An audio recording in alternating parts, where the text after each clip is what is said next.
الحمد للہ وحدہ والصلاة والسلام علی من لا نبی بعدہ اما بعد اعوذ باللہ من الشیطان الرجیم بسم اللہ الرحمن الرحیم فتلقى آدم من ربه کلمات فتاب علیہ انہ هو التواب الرحیم قلنا اهبطوا منها جميعا فإما يأتينكم مني هدى فمن تبع هداي فلا خوف عليهم ولا هم يحزنون والذين كفروا وكذبوا بآياتنا أولئك أصحاب النار هم فيها خالدون صدق اللہ العظیم۔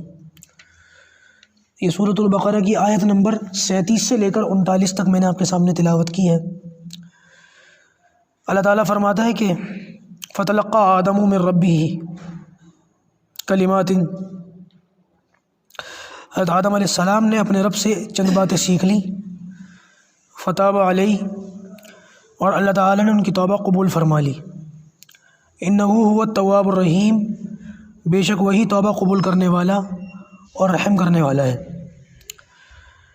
دراصل جب اللہ تبارک و تعالیٰ نے آدم علیہ السلام سے کہا کہ یہاں سے اتر جاؤ، اور حاکمانہ انداز میں کہا کہ جنت سے نکلو اور تمہاری اولادیں آپس میں ایک دوسرے کی دشمن ہوں گی، تو آدم علیہ السلام اس پر نادم ہوئے، شرمندہ ہوئے، اور اس شرمندگی میں ایک لمبے عرصے تک آدم علیہ السلام روتے رہے، اللہ تعالیٰ کے سامنے گڑ گڑاتے رہے۔ بہت سے علماء نے لکھا کہ 40 سال تک روتے رہے۔ آدم علیہ السلام کے رونے پر اللہ تعالیٰ نے پھر آدم علیہ السلام پر ترس کھایا، اللہ تعالیٰ کو رحم آیا، تو اللہ تعالیٰ نے آدم علیہ السلام کو کچھ کلمات سکھا دیے، کچھ الفاظ سکھا دیے کہ ان الفاظ میں مجھ سے مانگو تو میں معاف کر دوں گا۔ وہ الفاظ کون سے ہیں؟ سورہ اعراف کے اندر 8ویں سپارے میں ہیں، ربنا ظلمنا انفسنا وَإِن لَّمْ تَغْفِرْ لَنَا وَتَرْحَمْنَا لَنَكُونَنَّ مِنَ الْخَاسِرِينَ۔ ہم لوگوں کو بھی چاہیے کہ اپنے گناہوں کی معافی مانگا کرے تو ان الفاظ سے مانگا کرے۔ تو بہرحال آدم علیہ السلام نے جب یہ الفاظ پڑھے، یہ ایسا ہی ہے جیسے کوئی بڑا آدمی ہم سے یوں کہے کہ ان الفاظ میں مجھے اپلیکیشن لکھ کر دو، ہمیں اپلیکیشن لکھ کر دینی ہو، کہیں کوئی درخواست لگانی ہو، اور جس کو دینی ہو وہ ہم سے خود کہے کہ دیکھو یہ الفاظ لکھنا اور پھر مجھے دینا، میں قبول کر لوں گا۔ تو بندہ پھر وہی الفاظ استعمال کرے جو الفاظ بتائے گئے، اور بتانے والا کون ہے؟ جس کو اپلیکیشن دی جا رہی ہے وہی بتا رہا ہے۔ تو یہ معاملہ ایسا ہی ہے کہ اللہ تعالیٰ نے کہا ان الفاظ میں مجھ سے مانگو تو میں معاف کر دوں گا۔ تو یہ الفاظ اللہ تعالیٰ نے آدم علیہ السلام کو سکھا دیے۔ اچھا، ربنا ظلمنا سے پتہ چل رہا ہے کہ یہاں پر توبہ کے اندر حوا علیہ السلام بھی شامل ہیں، صرف آدم علیہ السلام نے توبہ نہیں کی بلکہ دونوں میاں بیوی نے مل کر توبہ کی۔ یہ الفاظ دونوں میاں بیوی نے ادا کرے، ربنا، اے ہمارے رب، ظلمنا انفسنا، ہم نے اپنے اوپر ظلم کیا، وَإِن لَّمْ تَغْفِرْ لَنَا وَتَرْحَمْنَا لَنَكُونَنَّ مِنَ الْخَاسِرِينَ۔ ایک دعا ہے، ہمیں اس کا اہتمام کرنا چاہیے۔ تو جب انہوں نے ان الفاظ میں دعا مانگی، اللہ تعالیٰ نے ان الفاظ میں دعا مانگنے کی بدولت دونوں میاں بیوی کو معاف فرما دیا۔ لیکن ایک نقطہ یاد رکھیں کہ معافی ملنے کے باوجود زمین پر اترنے کا جو حکم تھا وہ ختم نہیں ہوا۔ اچھا چلو معاف کر دیا، رہو جنت میں ہی، نہیں ٹھیک ہے معاف کر دیا لیکن اترنا زمین پہ ہی پڑے گا۔ فرمایا قلنا اہبطوا منہا جمیعا، تم سب کے سب یہاں سے اترو۔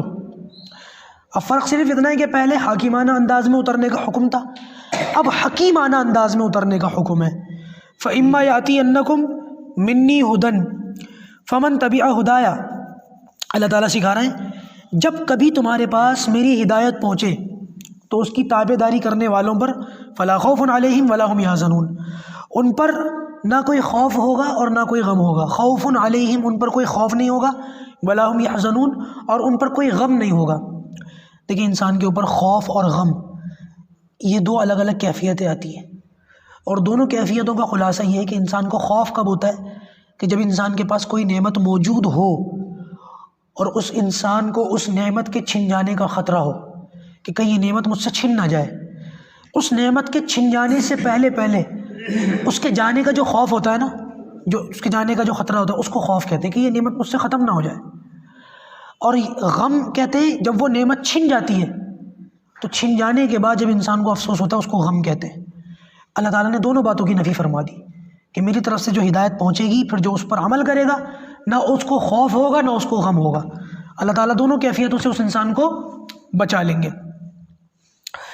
والذین کفروا وکذبوا بآیاتنا اولئک اصحاب النار، اور جو لوگ انکار کریں گے، وکذبوا اور جھٹلائیں گے، بآیاتنا ہماری نشانیوں کو، ہماری آیتوں کو، اولئک اصحاب النار، یقیناً یہی لوگ دوزخ میں جائیں گے، یہی لوگ دوزخ والے ہیں، ہم فیہا خالدون، اور وہ اس میں ہمیشہ رہیں گے۔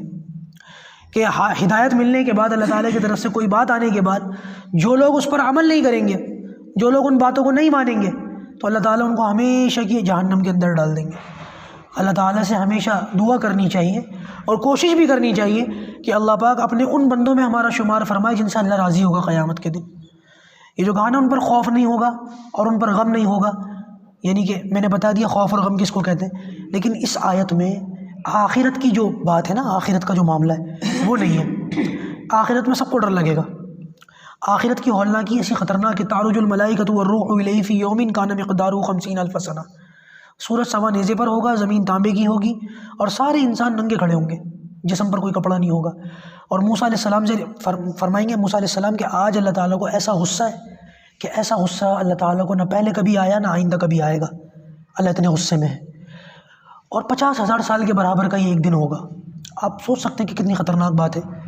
اور بعض روایتوں کے اندر تو یہاں تک آتا ہے کہ اگر کسی بندے کے پاس اتنی نیکیاں ہوں کہ 70 نبیوں کے برابر ہو جائے، 70 نبی، آپ اندازہ ایک نبی کے برابر کوئی نہیں ہو سکتا، لیکن اگر فرض کریں کہ کوئی بندہ ایسا ہو کہ جس کے پاس 70 نبیوں کے برابر بھی اعمال ہوں، تو وہ بھی کہے گا آج میں بھی نہیں بچوں گا، اتنی بری حالت ہوگی اس دن۔ بعض علماء نے تو یہاں تک فرمایا کہ کفار یہ کہیں گے کہ جہنم میں ڈال دیا جائے ہمیں اس سے اچھا۔ لیکن یہ جو پریشانی ہے نا یہ نکل جائے اپنے اسٹوڈنٹس کا، جب ایگزام کا ٹائم ہوتا ہے تو وہ ایگزام شروع ہونے سے پہلے کا جو 15-20 منٹ کا آدھے گھنٹے کا ہوتا ہے وہ بڑا خطرناک وقت ہوتا ہے۔ وہ کہتے ہیں کچھ بھی آ جائے، کچھ تو آئے، کام تو شروع ہو، کچھ معاملہ تو چلے۔ تو وہ 50,000 سال کے برابر کا جو ایک دن ہے وہ بڑا خطرناک ہے، اس سے ہم سب کو گزرنا ہے۔ لیکن ایک بڑی فضیلت یہ ہے کہ جو بندہ ایمان والا ہوگا، نیک اعمال کرتا ہوگا، ایمان بھی ہو اور نیک اعمال بھی ہو، اللہ کے رسول نے فرمایا وہ 50,000 سال کے برابر کا ایک دن اس نیک بندے پر ایسے ہوگا جیسے 2 رکعت پڑھنے میں وقت لگتا ہے۔ 2 رکعت نفل نماز پڑھنے میں کتنا وقت لگتا ہے؟ ایمان والے پر یہ دن اتنا ہلکا ہوگا۔ تو ہمیشہ اپنے ایمان کی اور نیک اعمال کی فکر کرنی چاہیے، کوشش کرنی چاہیے۔ اللہ تعالیٰ ہم سب کو ایمان پر جمائے رکھے۔